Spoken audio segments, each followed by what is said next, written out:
A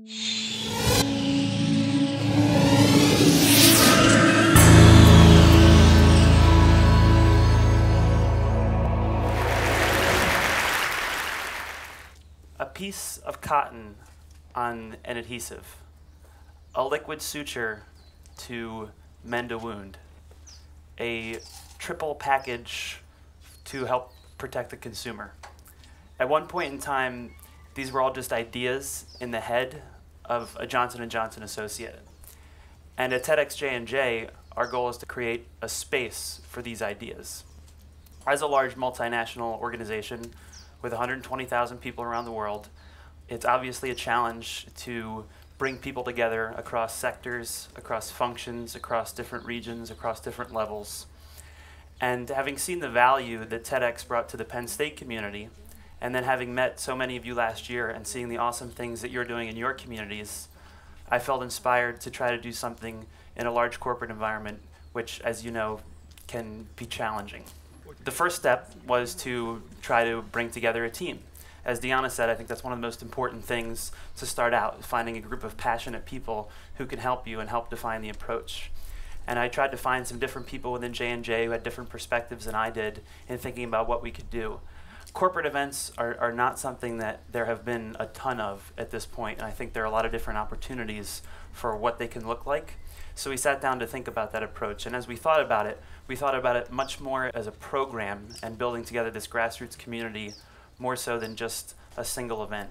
And so that's what we thought about doing, is how do we do different small events in places around the world, bring together these communities. We focused on trying to find about 75% of our content from J&J employees, help showcase some of the different things that they have, that they're doing, that they're passionate about, and then complement that with people from outside the organization.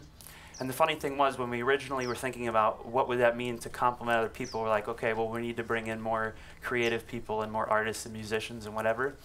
And when we found the people in J&J who were really interested in sharing their ideas, it was actually a lot of really creative people who have their own record label on the side, people who are doing creative things and have these awesome outlets. And it was great for them to be able to share that within the organization. So when we thought about how do we put this together, it was more about that grassroots approach.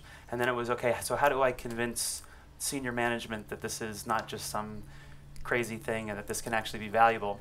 So I thought about how do we tie this to actually some of our metrics that we have within the organization. And in a lot of large organizations, there are metrics around engagement, innovation scores, which I don't know how you quantify that, but we do survey people. And so that's what we did, and we went and did the pitch to the CIO, and she was incredibly supportive. So we've been able to do 3 events so far, having started in November.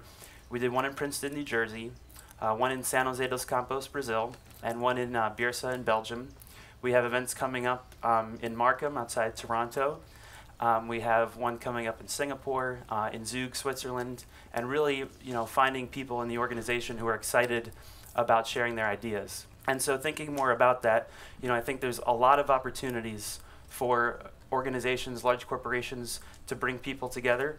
I want to thank TED for the opportunity of this type of platform, and I want to challenge you, if you have friends who work for large companies, challenge them to think how they can disrupt that culture. I think it's a big opportunity. Thank you.